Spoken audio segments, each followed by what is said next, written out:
which I was delighted about. I feel for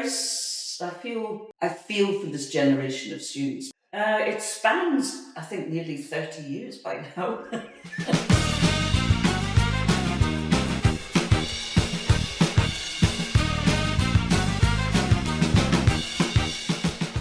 On rolling and action. Okay, to begin with, could you please introduce yourself to our audience and share a bit about your academic background and current role at Raffles Jakarta? Hi there, no problem, of course. Wow, my academic career. It spans, I think, nearly 30 years by now, which, yeah, it's quite shocking for myself as well. I ventured into academia when I was, first of all, in Singapore. And I worked for another academic institution there before I joined Raffles Design Institute in 2003. And I was hired in Raffles in Singapore to help to start a new bachelor's program in product design, which I was delighted about because my background is actually glass design. And in so many ways, the material glass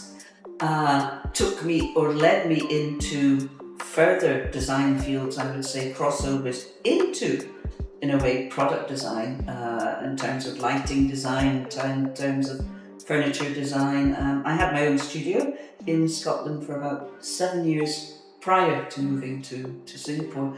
So yeah, that was quite a while ago. So in a funny way, it's serendipitous that I've come back to Raffles Jakarta so many years later. So I was, as I said, very fortunate to be hired by Raffles in Singapore.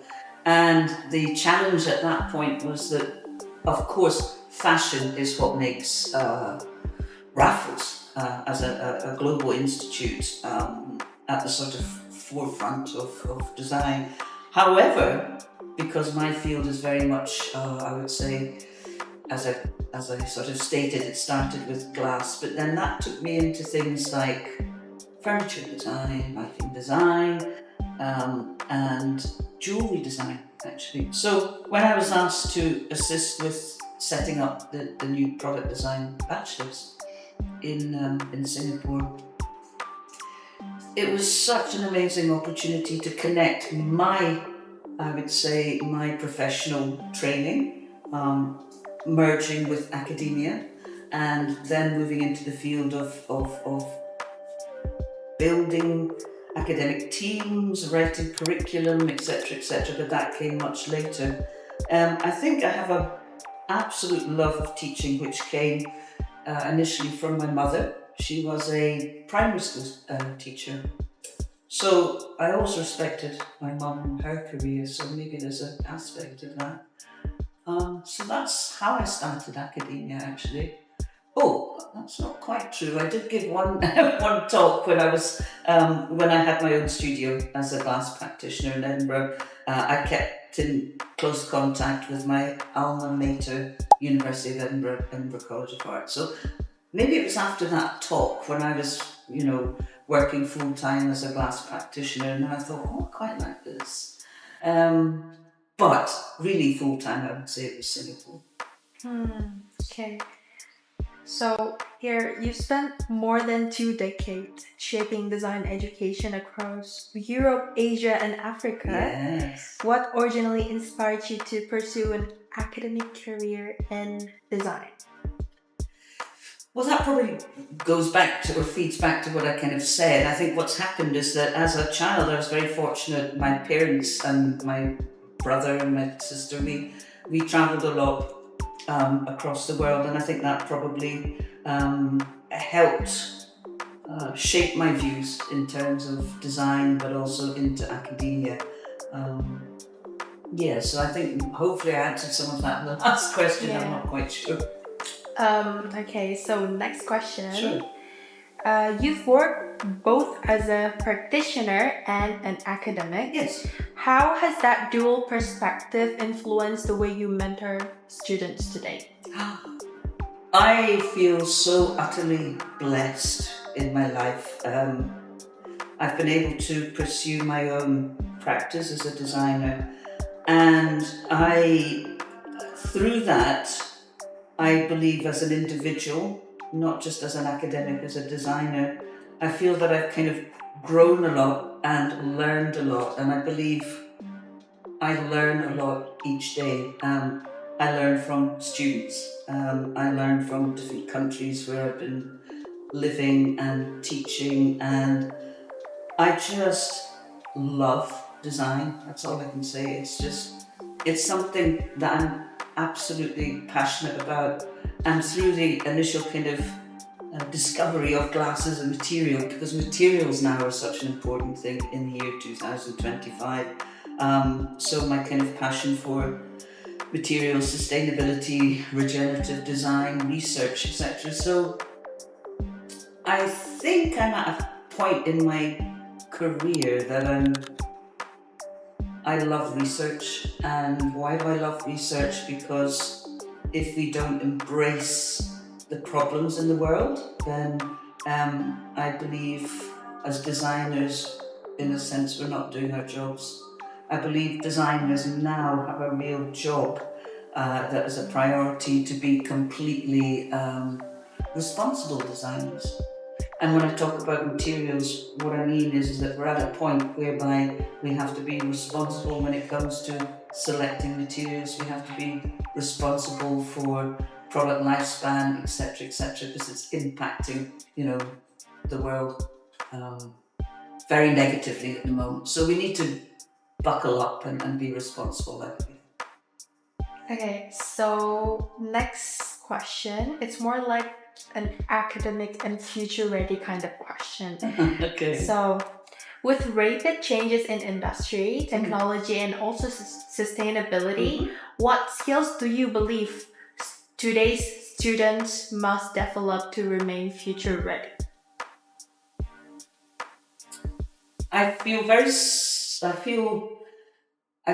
for this generation of students because obviously I'm quite a bit older than this generation. So I have a different kind of context when I was at university and studying design.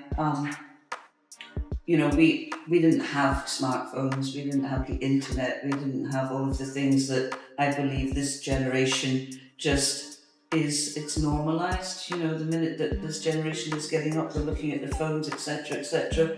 I would say the digital revolution is that nice way of putting it, because first of all we had the industrial revolution. I think the digital revolution is very interesting. I think it could be superb. I think it could be dangerous, and I think it's trying to instill with our students, who I just love, because they've introduced me to so much new terminology into digitalization. I would say for the students, it's just super important that they don't just bury their heads in smartphones daily, because I think we're producing a generation of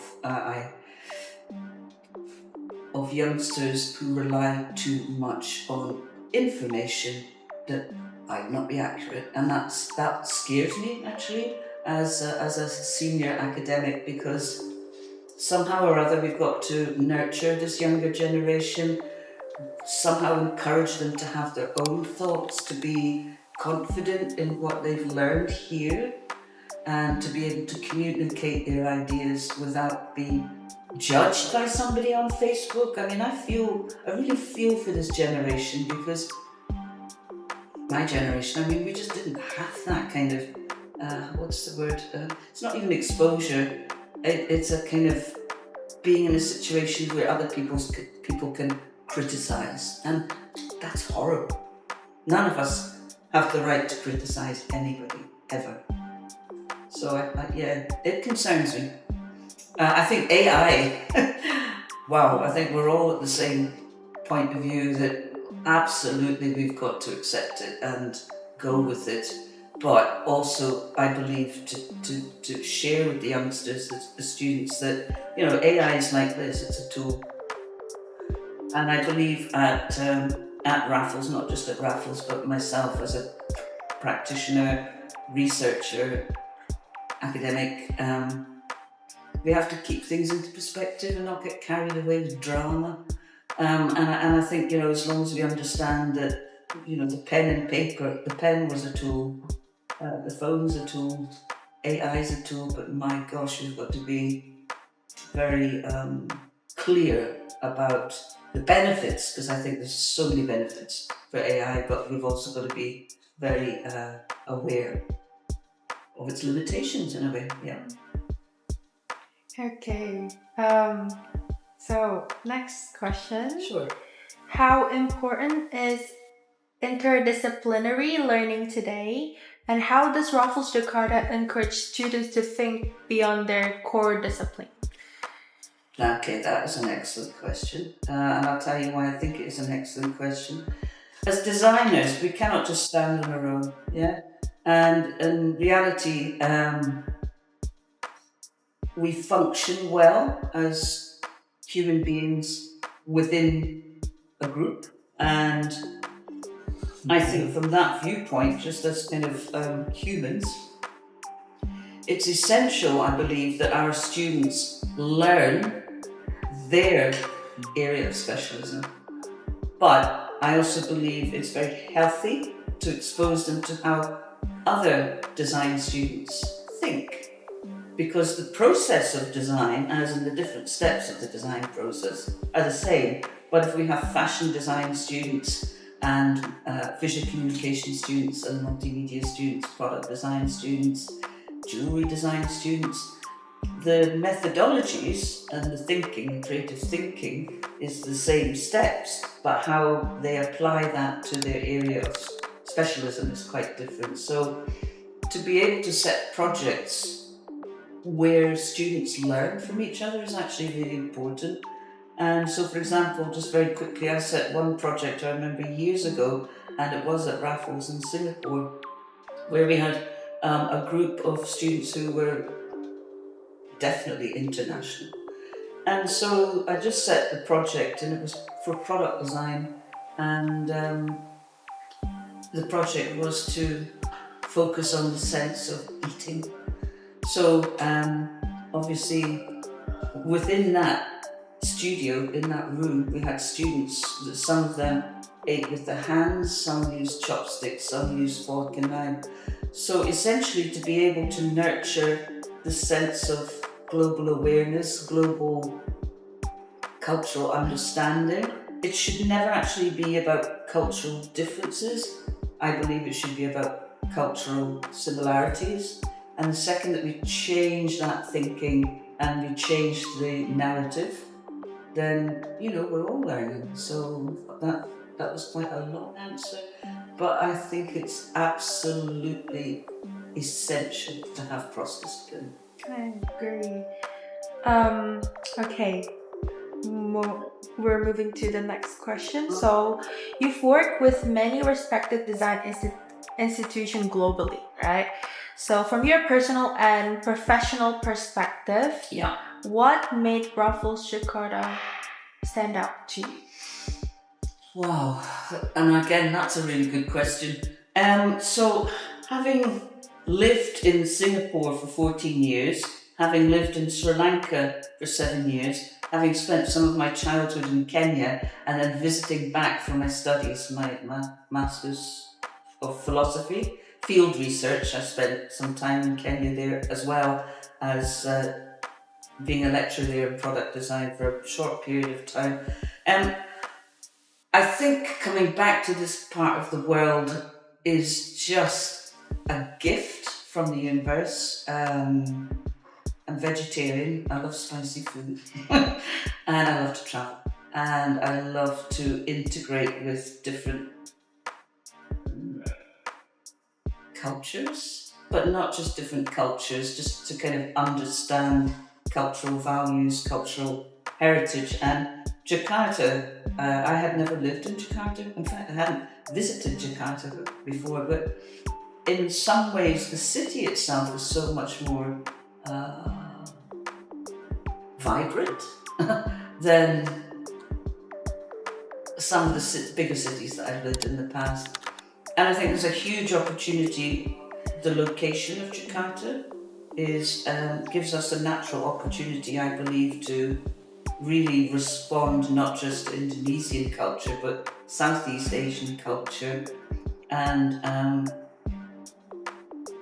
I also believe that we're quite small at the moment, and what's lovely about this particular job, when we're small, it allows us to kind of move faster in a way, to embrace new technology, think about 3D printing, 4D printing, 5D printing, think about how this digital era, beg your pardon, can actually assist us and move us quite quickly. So, how would you describe the Raffles Jakarta academic culture to prospective students and parents? Wow, the academic culture at Raffles Jakarta. I think what's one of our unique selling points about Raffles in general is that we are very consistent in bringing in the ideas of tradition.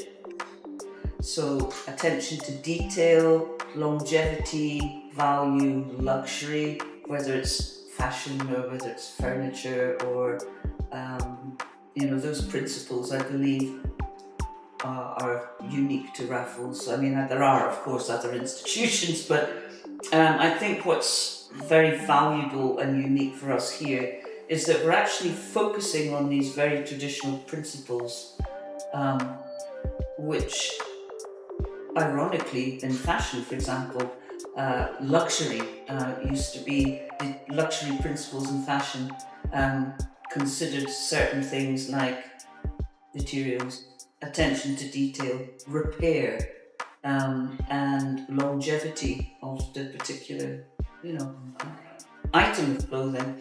Then, of course, we hit fast fashion, and now I think we're all kind of post-pandemic, oh my goodness, what have we done to the planet mode. So I think what we do, I would like to think that we ensure that we provide an environment for students to become and develop into future thinkers and hopefully global citizens that have an absolute awareness of what we need to do and be responsible for, because we use the terminology of sustainable design, but actually we've gone past that.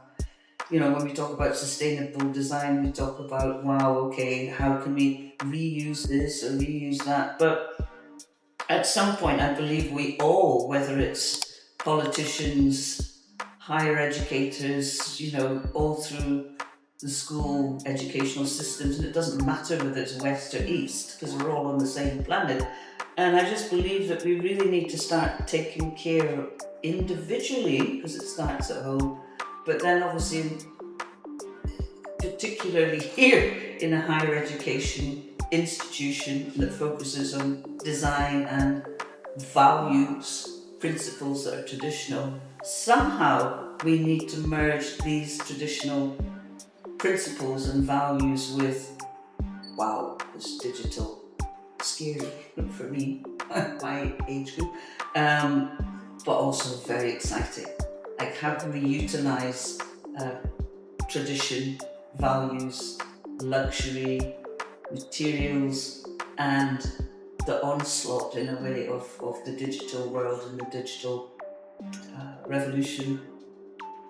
But the priority has to be the planet. We've got to switch, in my opinion, I believe for myself with my research, we absolutely need to start to think about circularity. We need to think about regenerative design. We need to think about stopping putting rubbish into the ground, because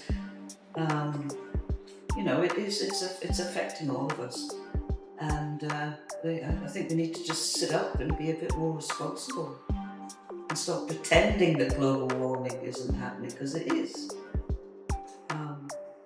So I just believe as an individual, I always try my very best, and I think that's probably one of the reasons why I also became a vegetarian as well.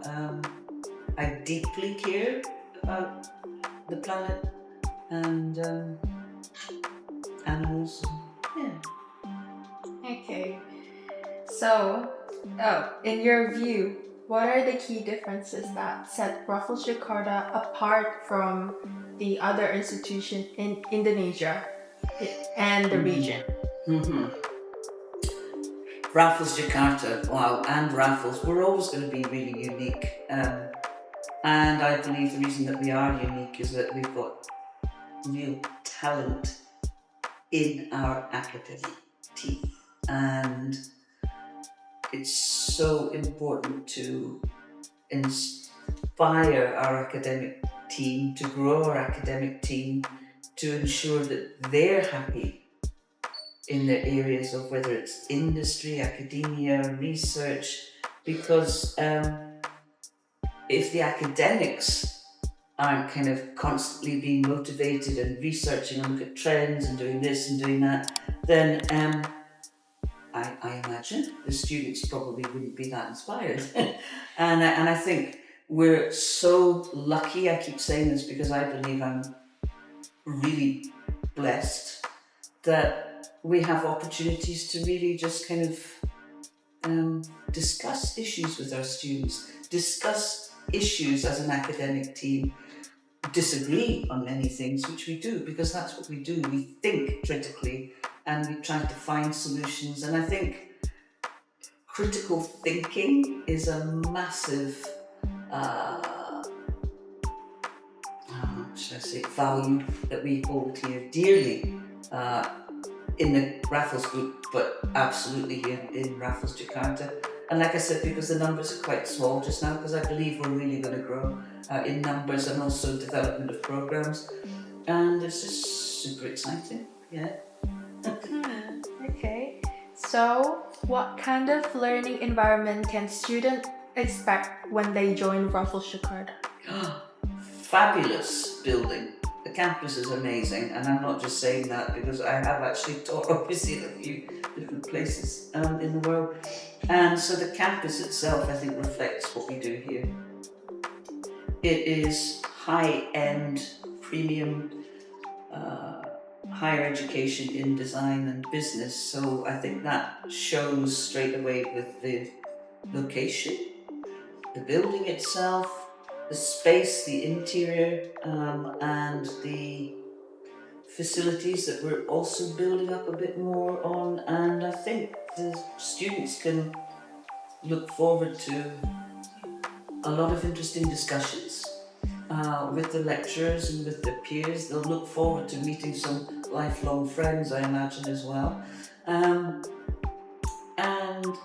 yeah, to hopefully enjoy the student experience here. It's a wonderful, I believe, a wonderful environment to be involved with. Yeah. Okay, so next question. Sure. What advice would you give to students who may feel overwhelmed or unsure during their academic journey? Oh, goodness me. Make sure that you breathe deeply when you get anxious. I'm saying that because we had final presentations last week. This is my first term with the current students here, and they might be smiling if they're hearing me saying this, because we were doing a project for academic research and communication skills, and it started off as an individual research, and then we had two separate groups presenting their findings, and the topic or the research question was how do you define luxury in fashion in a post-pandemic era?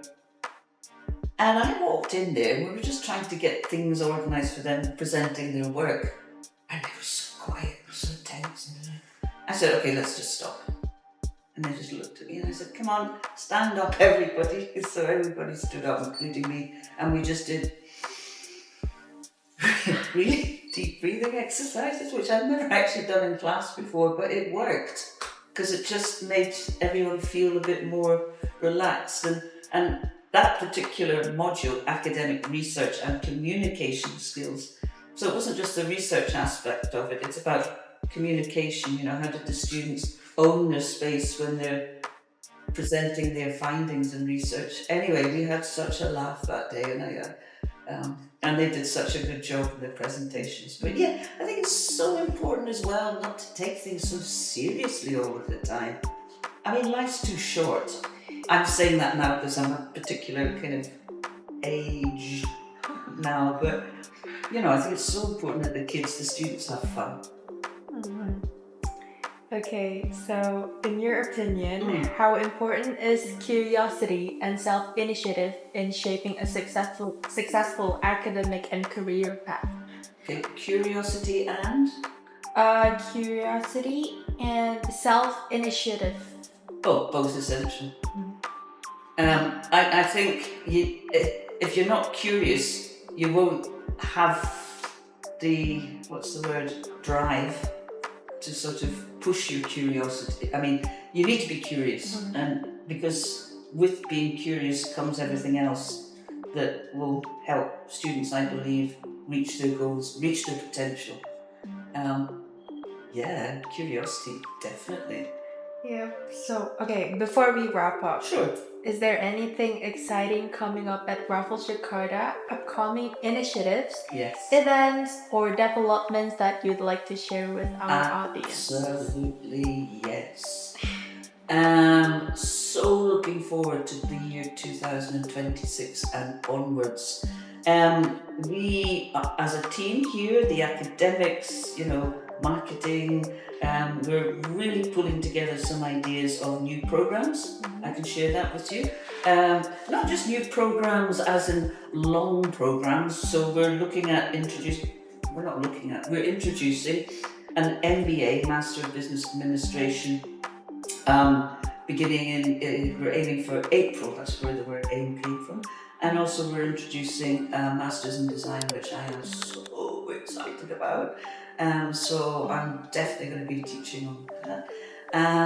We're also going to be launching, and again, I'm super excited about this, product design and jewellery design, but in a kind of slightly different format. It's not going to be traditional kind of setup of heavy machinery, industrial machinery. We're doing I'm very excited about this. So we have a setup whereby